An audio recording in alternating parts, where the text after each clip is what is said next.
Welcome to Treasures of the World.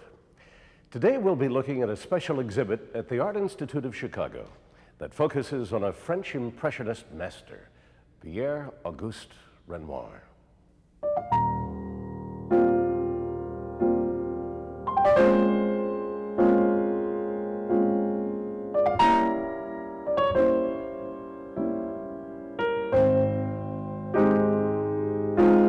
As one of several world-renowned cultural institutions on the shores of Lake Michigan, the Art Institute of Chicago has earned an international reputation for its extensive collection of Impressionist works.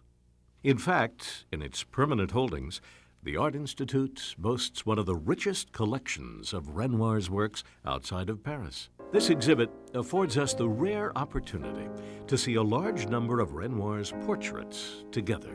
More than 60 paintings, including many on loan from public and private collections around the world.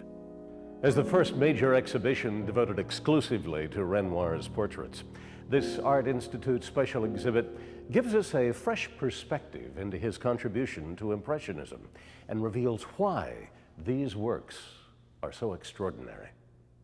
Renoir's great contribution to Impressionism was the fact that he was able to apply the Impressionist technique, that is dappled brushwork, that sort of open, fluttery brushwork we associate with Impressionism, and the palette of Impressionism to the human figure. What we see in this exhibit, then, is that Impressionism was about more than just gardens and landscapes. It was about people, too.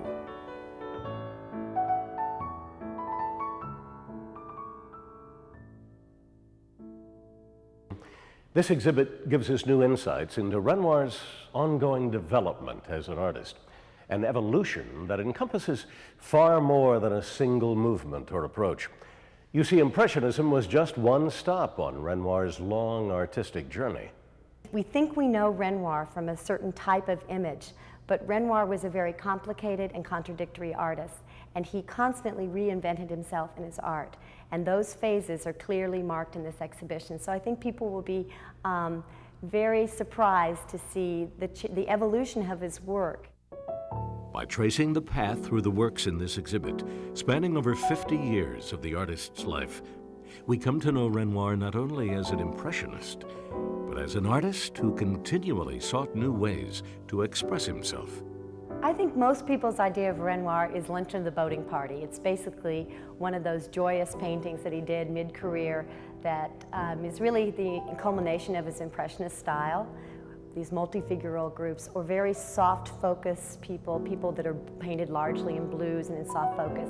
And this exhibition is the entire career. So it begins with the early paintings and it continues throughout his life. So the Impressionist period is really only about 3 galleries within the 10 galleries of the exhibition. So I think people are going to be surprised to see Renoir at 20 years old and Renoir at 75 years old, and hopefully pleasantly surprised and challenged.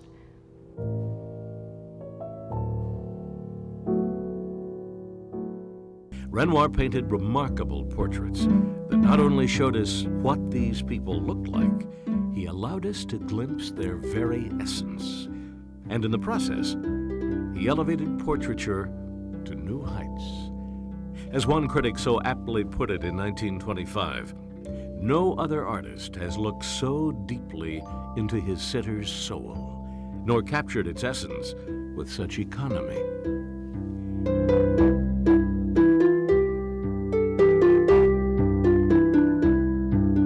In the process of painting these beautiful images, Renoir also sent a powerful message about his own idealized view of life. As a result, it's almost impossible to look at a Renoir painting without feeling the joy, optimism, and hope with which he viewed the world. Renoir was a figure painter who not only painted the human body, but he also painted it with the Impressionist technique and was able to transmit this joyous optimism that I think is unequaled in any other Impressionist work.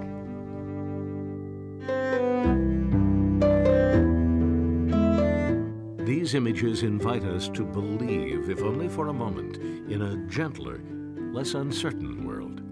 A world where it's always springtime, and we are always innocent. It is a world Renoir portrayed quite convincingly. Indeed, Renoir demonstrates an empathy for his subjects that celebrates their humanity, while elevating that humanity at the same time. It offers powerful insight into his subjects and into the contradictions of the artist himself.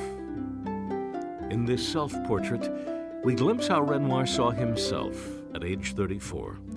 It was only when he painted himself that this darker vision prevailed. Looking into these sober and contemplative eyes, we can begin to understand the paradox of Renoir's worldview, a beautiful, joyous, and hopeful vision painted by an individual who is shy, nervous, and self-critical.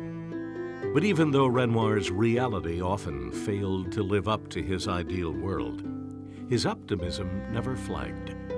He struggled throughout his life against poverty, against an art establishment that was reluctant to accept him, and toward the end of his life, against great physical pain and personal tragedy. But he continued always to view the world with compassionate eyes.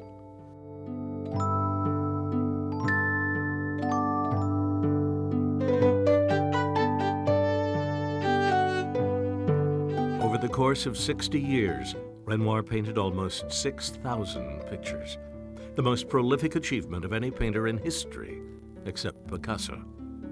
When Renoir finished his studies in 1864, he quickly made the transition from art student to promising young painter. By turning to portraiture, Renoir chose the most expedient route to earning money.